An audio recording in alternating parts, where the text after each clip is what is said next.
কঁঠালৰ আচাৰ বনাবলৈ মই ফাৰ্ষ্ট কঁঠাল এটা লৈছোঁ আৰু কঁঠালটোৰ বাকলিখিনি গুচাই পেলাই মই এইখিনি ধুনীয়াকৈ টুকুৰ টুকুৰকৈ কাটি ল'ম। আৰু তাৰপিছত মই বাচন এটাত কঁঠালখিনি লৈছোঁ, আকৌ তাত 3 চামুচ নিমখ দিছোঁ আৰু এতিয়া কঁঠালখিনি ডুব যোৱাকৈ পানী দি দিছোঁ।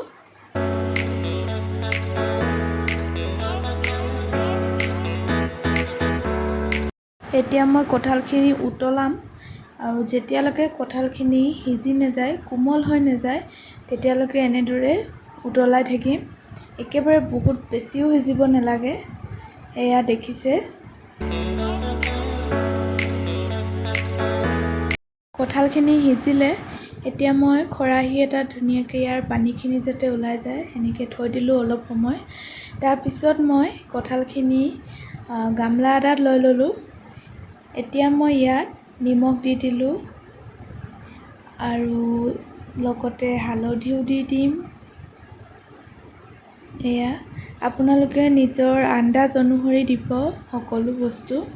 আপোনালোকে কিমান পৰিমাণৰ কঁঠাল লৈছে তাৰ ওপৰত নিৰ্ভৰ কৰিব। আৰু বইল কৰোঁতে যিহেতু নিমখ দিয়া হৈছিলে, সেইবাবে বহুত বেছিও নিমখ দি নিদিব।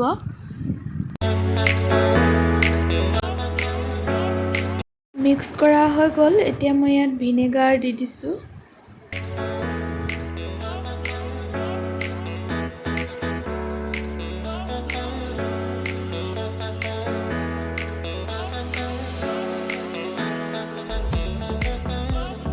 ভিনেগাৰ দিয়াৰ পিছত আকৌ এবাৰ ভালদৰে মিক্স কৰি ল'লোঁ মই।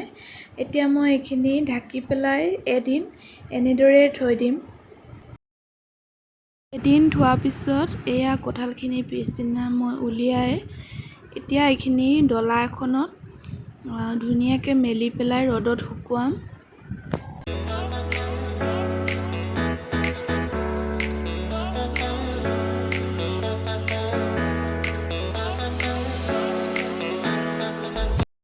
এই কঁঠালখিনি বইল কৰোঁতে যোনখিনি পানী ইয়াত সোমাই গৈছিলে বা থাকি গৈছিলে, সেই পানীখিনি এতিয়া ৰ'দত শুকুৱাব লাগিব ভালদৰে। আৰু এতিয়া মই লৈছোঁ মছলা।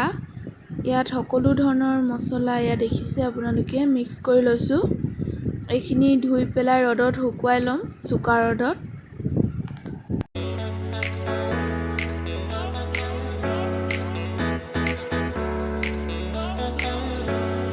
মছলাখিনি ৰ'দত শুকাই ল'লোঁ। এতিয়া মিক্সিত পিচি লৈছোঁ এইখিনি।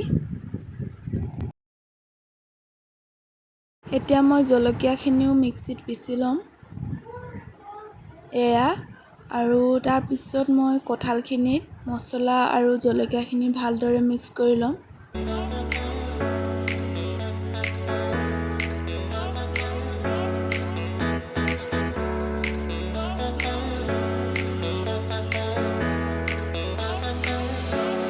এতিয়া মই ইয়াত মিঠাতেল দি দিছোঁ আৰু ভিনেগাৰ আৰু অকণমান দি পেলাই এইখিনি ভালদৰে এতিয়া মিক্স কৰি ল'ম।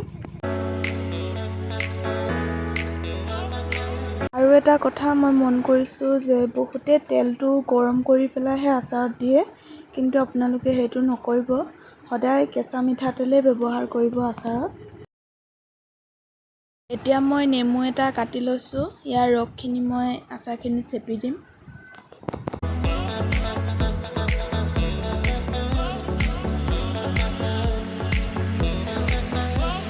এতিয়া মই আকৌ তেল ঢালি দিছোঁ আচাৰখিনিত, যিহেতু আচাৰখিনি ৰেডি হৈ গৈছে অলম'ষ্ট।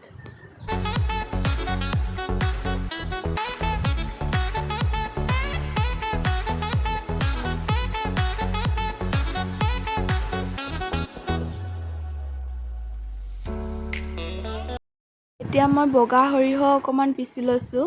এইখিনিও আচাৰতে মিক্স কৰি দিম।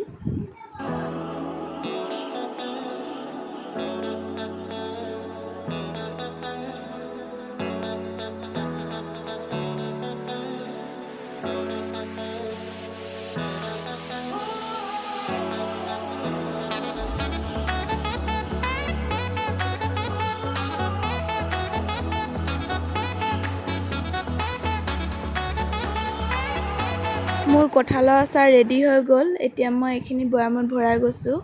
আৰু আপোনালোকে আচাৰত কেৱল ধাৰা মিঠাতেলটোহে ব্যৱহাৰ কৰিব, বেলেগ মিঠাতেল ব্যৱহাৰ নকৰিব। শেষত মই ইয়াত মিঠাতেল অকণমান ঢালি দিম। আৰু যদি আপোনালোকে ভিডিঅ'টো চাই ভাল পালে তেন্তে ভিডিঅ'টো লাইক কৰি দিব আৰু কমেণ্ট কৰি জনাব। আৰু যিসকলে মোৰ চেনেলটোত নতুনকৈ আহিছে তেওঁলোকে চেনেলটো ছাবস্ক্ৰাইব কৰি দিব। Thank U.